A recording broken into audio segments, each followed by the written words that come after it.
Japan's another subject I definitely want to talk about more if we do a second interview, which again, thank you.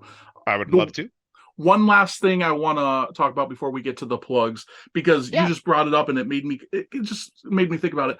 I know, and I've had friends who were fans in SoCal, maybe trained in SoCal, and I understand there was kind of a reputation where breaking out was extremely difficult in the area. And we'll get into PWG and how that's related and the good and bad that came with that. But did you find that maybe some of your struggles, from your post impact and stuff like that, where maybe if you were on the East Coast and you had that opportunity, it would have been a lot easier for you to expand upon that than maybe in the SoCal scene? Oh, 100%. All of us here in SoCal are well aware that our careers would be quite different if we were in the northeast or on the East Coast. And it's not even like, I don't know, people take it so personal. It's like, it's not, you don't have it easier out there. You just have more opportunity. Like Mm-hmm. that's all it is. It's not easier. It's not easier to get those opportunities. There's just more to try for. California is an island, man. We had one promotion in middle of San Diego, another in northern San Diego, one lucha company in that same northern area, and then nothing for, 2.5 hours north.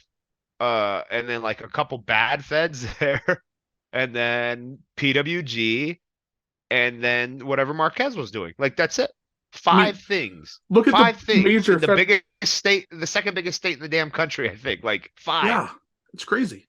Because like NorCal too. Like I would do NorCal early on, but brother, that was a damn 10-hour drive Mm-hmm. to be on a card that had 17 matches and go on at 11:30 at night and get paid $20 and drive 10 hours home. Like I know like all these guys did it, but like damn. Yeah. In California, that shit sucks. It's expensive here. This is where I was born. I didn't choose to live here and I could move probably, but like it's just there's a lot of like little um variables that come into play being in Southern California. Another thing we always get told is that our flights are expensive. Mm-hmm. So getting flown somewhere is miserable. Oh, And that's like, true. yeah, and I'm like, but I look it up and I'm like, it's really not that big of a difference. Mm-hmm. Especially, like maybe if I'm picky about my airport, but like I'm not I'm not foolish, especially early on. But I can't tell you how many times, like, you'd be like, oh, oh, those California flights. Oh, I can't tell you how many times me, Watts, Peter, Bateman, all of us, those flights. Those flights. It's like, dude, what? It's a flight, man. And either you, I don't know. It was just frustrating that they would lean on that. So I just know that knowing that we could have made the drives would have made things a lot different. I think in the Northeast, if I lived in the Northeast and did a week tour in Japan and came right back to TNA Impact and a pay-per-view, like I probably would have gotten a couple good opportunities Yeah. where from there, who knows? Plus, it's interesting if you look at like all the major companies in the United States: AEW, Florida, East Coast. You know, WWE, Connecticut, New York, Florida, East Coast. ECW, East Coast. WCW, East. You guys have the occasional, the WSX, the Lucha Underground, Hmm. and Lucha Libre USA. Aside from like Dave Marquez, and as much as I have all the respect in the world for what they are, there is a size difference obviously between them. It seems like there's the a major company that stays, especially a major televised company. It just doesn't seem to stick around in the SoCal area.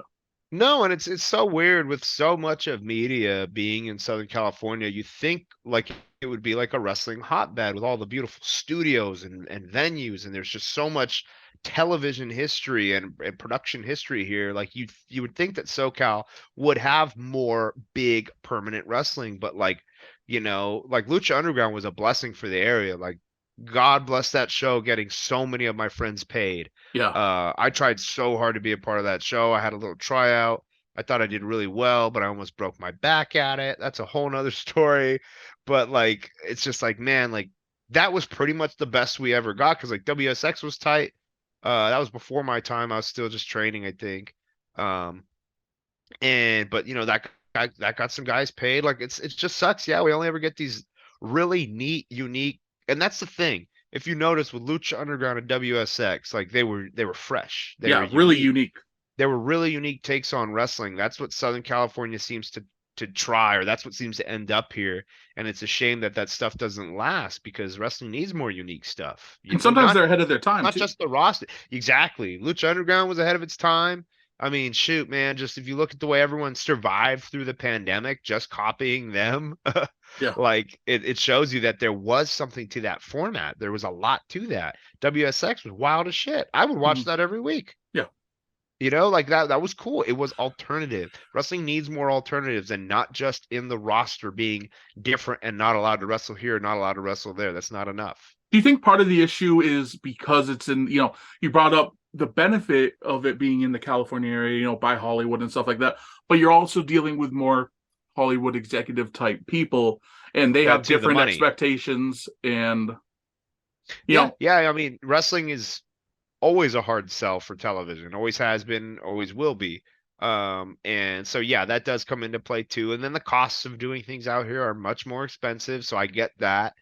Um, so I mean, yeah, there's a lot of reasons that they're just frustrating, variables that are out of everybody's hands here that still just kind of suck for a lot of really talented people. I mean, people are always like, "Oh, well, you could move," and I'm like, "Yeah, I could," and yeah. and I did move a little bit. Like, I don't know, it's just tough when you're so rooted in California. It's hard to leave, Mm. even though who knows. And honestly, like I don't really like a lot of other states. The Northeast seems interesting, but I'd probably die in the snow.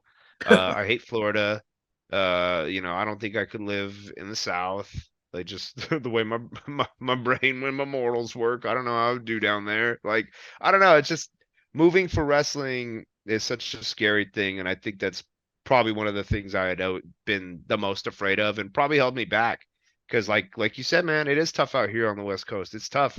There's some really good quality stuff to do, but when there is, it's few and far between.